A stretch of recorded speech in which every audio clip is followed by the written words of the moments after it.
आज क्षेत्रीय कार्यालय कानपुर बीजेपी में आज कार्यशाला हुई है। सर, आज जो कार्यक्रम हुआ है और आज जो की बैठक हुई है, क्या निकल के आया है और आने वाले समय में किन किन चीजों पर चर्चा? खंड क्षेत्र का सौभाग्य कि आदरणीय प्रदेश अध्यक्ष जी चौधरी भूपेंद्र सिंह जी हमारे साथ थे और माननीय अध्यक्ष जी का आशीर्वाद हम सबको प्राप्त हुआ। 17 सितंबर से लेकर के 2 अक्टूबर तक सेवा पखवाड़ा मनाने का निर्णय लिया गया है। इसमें रक्तदान, प्रबुद्ध संवाद, हेल्थ कैंप लगाना और तरह तरह के सेवा के कार्यों के बारे में चर्चा हुई और एक समन्वय बनाया गया है, एक समय सारणी बनाई गई है और 17 से लेकर 2 अक्टूबर तक हम लोग इस कार्यक्रम को करेंगे।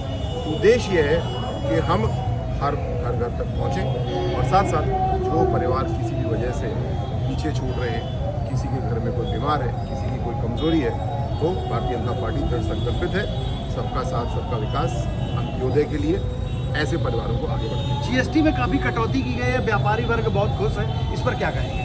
GST 2 इसको कहा जा रहा है, सही बात है, क्योंकि GST में बहुत बड़ा परिवर्तन हुआ है।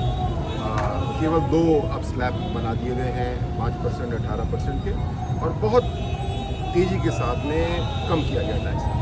GST से हमको यही आशा थी, जब टैक्स की चोरी खत्म हो जाएगी तो टैक्स का कलेक्शन बढ़ जाएगा, जब कलेक्शन बढ़ जाएगा तो हम दर को कम कर सकते हैं।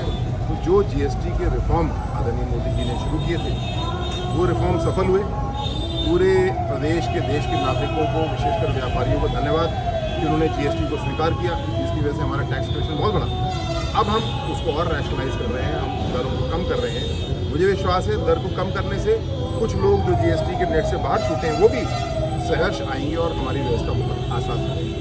मोदी जी ने जैसा स्वतंत्रता दिवस पे कहा था, उनकी तरफ से एक दिवाली गिफ्ट है पूरे देश में। तो साफ तौर से क्षेत्रीय कार्यशाला के लिए मुख्य बातें बताई गई और आज जो असीम सर ने, चूंकि कन्नौज सदर से विधायक भी हैं और समाज कल्याण मंत्री भी हैं, उन्होंने साफ तौर से कहा कि आगे जो पखवाड़ा है और तमाम कार्य जो हैं वो किए जाने हैं संगठन के तौर पे, और GST जो दरों में कटौती हुई है, व्यापारी और आम जन लोगों को सीधा फायदा मिल रहा है। बने रहिए एनआरआई भारत के साथ। मैं अक्षांश चतुर्वेदी, कानपुर।